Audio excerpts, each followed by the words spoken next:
Hello friends, कैसे हो। उम्मीद करती हूँ आप सभी बहुत अच्छे होंगे। मैं प्रिया एक बार फिर आपका अपने YouTube channel my dream government job पे स्वागत करती हूँ और उम्मीद करती हूँ कि आप सभी बहुत अच्छे होंगे, बहुत अच्छे से मन लगा के पढ़ाई कर रहे होंगे और अपना जो शेड्यूल बना के आप पढ़ रहे हैं अपना शेड्यूल कंप्लीट कर रहे होंगे, फुल रिवीजन पे जोर दे रहे होंगे, टेस्ट दे रहे होंगे। जो जो टिप्स मैं आपको आपके साथ शेयर करती रहती हूँ उसको आप जरूर फॉलो कर रहे होंगे और आपको उसमें फायदा भी हो रहा होगा।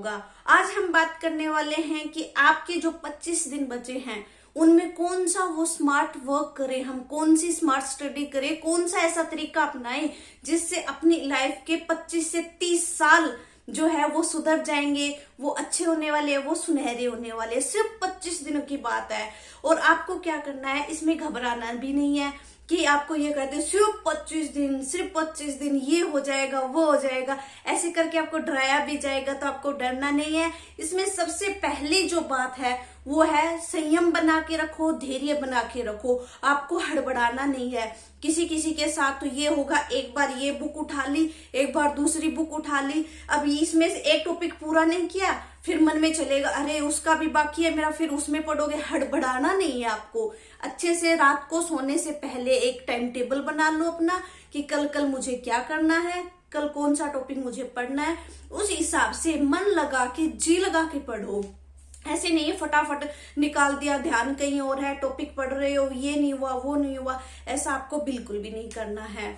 दूसरा कि ऐसा कौन सा तरीका अपनाएं जिससे हम सफल हो जाए एग्जाम में 25 दिन में। तो उसमें सबसे पहले आपको क्या करना है, जैसे मैं हर बार कहती रहती हूँ, अब आपको नई बुक नहीं लानी। आप क्या करोगे, पड़ोसी के कोई नोट्स देख लोगे या बुक देख लोगे कि अगर अभी कोई मार्केट में बुक आई है, दुकान पे गए कि ये तो अच्छी है मैं ये ले लेता हूँ, तो सबसे बड़ी गलती आपकी यही होगी अब इस टाइम में अगर आप बुक खरीदते हो तो। ठीक है, अभी आपको कोई भी नया मैटर अपने पास नहीं रखना। दूसरा आप क्या करोगे कि आपके जो टेस्ट है वो आपको रेगुलर देते रहना है, चाहे एक दिन से दो चाहे 2 दिन से दो। आपका इससे क्या होगा, टाइम मैनेजमेंट होगा, आपकी नेगेटिव मार्किंग जो आ रही है उसमें सुधार होगा। बहुत सारे इसके फायदे। आप नंबरों पे मत जाना, नंबरों की बात करूंगी, मेरे कितने आते थे, आपके कमेंट आते हैं कि आपके नंबर कितने आते थे टेस्ट में और बाद में कितने आए रियल में, वो भी मैं आगे बताऊंगी। और दूसरा स्मार्ट वर्क में आप ये कर सकते हो कि सबका है ना कुछ कमजोर होता है सब्जेक्ट टॉपिक। जैसे कई तो ऐसे कहेंगे इंग्लिश नहीं आती, मैथ नहीं आती, साइंस नहीं आती, किसी का जीके कवर नहीं हो रहा। जीके के लिए किसी का क्या, सबका ही लगभग सबको ही प्रॉब्लम आ रही है कि जो 2 साल से पढ़ रहा है उनको भी दिक्कत आ रही है कि सिलेबस कवर नहीं हो रहा जीके का, जो 6 महीने से पढ़ रहा है उनको भी प्रॉब्लम आ रही है। तो एक ये तो साइड में हटा दो, जितना जीके पढ़ा जा रहा है उतना पढ़ लो। क्यों, जीके तो एक सागर है, सागर में कितना पानी निकालोगे, कितनी बाल्टियां भर भर के निकाल लेना, खाली होने वाला नहीं है। तो आपको जो मैटर अपने पास है जितना पढ़ा जा रहा है उतना पढ़ लो। जैसे जो सब्जेक्ट कमजोर है, जो टॉपिक कमजोर है आपका, उसमें आप नहीं कर पा रहे अच्छा, तो एक बार उसको छोड़ दो।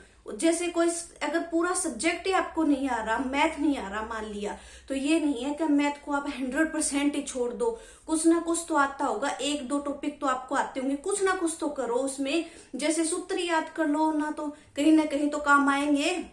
तो ऐसे करके साइंस के जैसे 9-10 टॉपिक आपके हैं मान लिया, तो उसमें से एक टॉपिक तो आपको आता होगा, 8-9 नहीं आते, बिल्कुल भी नहीं आते, बिल्कुल नहीं पढ़े, तो उनको साइड में छोड़ दो, कोई दिक्कत नहीं है। अगर अब आप उसमें पढ़ने लग गए ना, तो आपने जितना पढ़ा है उसका रिवीजन अगर आपने नहीं किया तो पीछे का पूरा साफ हो जाएगा। तो मैं तो यही कहूंगी, और बाकी देखो आपकी मर्जी है, जैसे आप करो वैसे कर लेना। पहली बात तो नया मैटर मत लेके आना अभी कोई भी, चाहे कितना ही अच्छे नोट्स आपको दिख जाए, आपको आंखें बंद कर लेनी है उसको देख के। दूसरा आपको है ना, जो भी टॉपिक या जो भी सब्जेक्ट कमजोर है, आपकी तैयारी उसमें नहीं है, तो उसके पीछे नहीं भागना। जितना आपने पढ़ लिया ना उसको रिवाइज करने में ध्यान दो, उसको ही तैयार करने में ध्यान दो। ये बात अपने दिमाग में बिठा लो, चलो मेरी मैथ वीक है और बाकी सब्जेक्ट मेरी एवरेज है, कोई अच्छा है, तो उसमें मैं मेरा एक भी नंबर नहीं कटने दूंगा, उसमें मैं मेरा खुद का 100% दूंगा। ये सोच के पढ़ो, ना कि ये बहुत सारे कमेंट आते हैं मेरी इंग्लिश वीक है, मुझे इंग्लिश नहीं आती, मैं क्या करूं, मैं इंग्लिश को कैसे पढ़ूं, मैं क्या उसको छोड़ दूं। अब ये नहीं सोच रहे चलो इंग्लिश नहीं आ रही तो क्या बाकी आपने सारे कवर कर लिए, बाकी में क्या आपने 100% दे रहे हो अपना। तो एक बात तो ये ध्यान रखनी है, जो टॉपिक नहीं आ रहे ना आपको, जो कवर आपसे नहीं हो रहे, आपको हार्ड लग रहे, आप इस टाइम में वो टॉपिक ना लेके बैठे। सिर्फ आप ध्यान दें जो टॉपिक आ रहे हैं ना उसमें से मैं क्वेश्चन गलत नहीं होने दूंगा, सिर्फ इस बात पे आपको ध्यान देना है। दूसरी बात कि टेस्ट में नंबर कम आ रहे हैं, सबके ये कमेंट भरे पड़े हैं टेस्ट में नंबर कम आ रहे, तो सबके आ रहे हैं तो इसका मतलब आपके तो अकेले के आ नहीं रहे, उस मतलब सबके साथ ही ये दिक्कत हो रही है।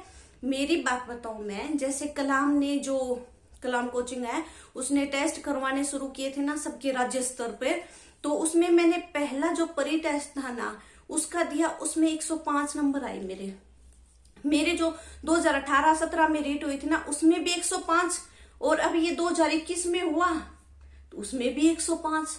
इतना दुख हुआ मुझे कि 2 साल पहले भी मेरे 105, अब भी 105, और इतनी मैं पढ़ रही हूँ फिर मैंने दूसरा एग्जाम दिया। मेरे जो पहले पेपर में गलतियां मुझसे हुई वो मैंने सुधार की, पेपर को ढंग से पढ़ा, करने का तरीका बदला, तो मेरे 125 नंबर आए। थोड़ा सा फायदा हुआ, बड़े नंबर, मन में खुशी हुई, चलो अच्छा है, अच्छा कर लिया, बहुत अच्छा कर लिया।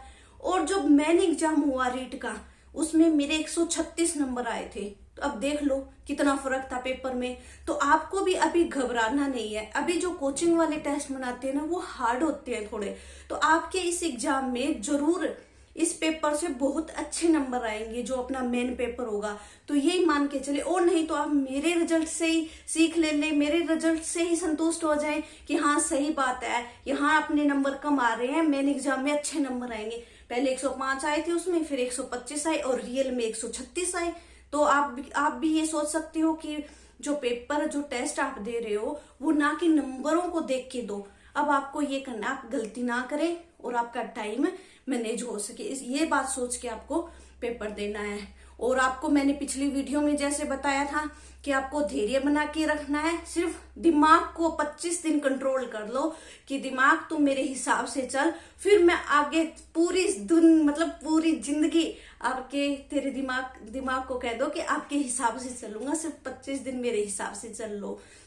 तो अब मैं आपका ज्यादा टाइम वेस्ट ना करते हुए इतना ही कहने आई थी कि जितना पढ़ा है उसको बार बार में रिवाइज करो, जितना पढ़ लिया उसको अंदर 100% ग्राइंड करो, और जिसको आपने छेड़ा भी नहीं है, हाथ भी नहीं लगाया और आपके ऊपर से जा रहा, कुछ समझ में नहीं आ रहा, तो उसको छोड़ दो, उसको दिमाग में रख के टेंशन मत करो, उसमें कोई फायदा नहीं होने वाला है।